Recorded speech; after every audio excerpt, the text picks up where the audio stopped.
அவர்கள், நாங்கள் கண்டு உம்மை நம்பும் வகையில் நீர் என்ன அருமடையாளம் காட்டுகிறீர்?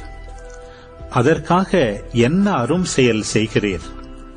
எங்கள் முன்னோர் பாலை நிலத்தில் மன்னாவை உண்டனரே. அவர்கள் உண்பதற்கு வானிலிருந்து உணவு அருளினார் என்று மறைநூலிலும் எழுதப்பட்டுள்ளது அல்லவா என்றனர்.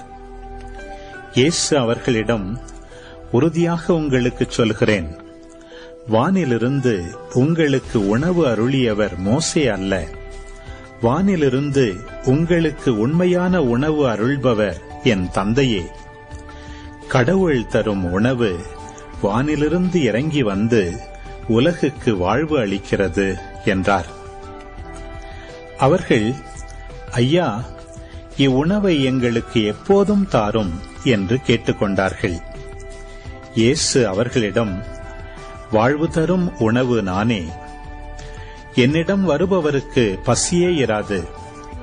என்னிடம் நம்பிக்கை கொண்டிருப்பவருக்கு என்றுமே தாகமிராது.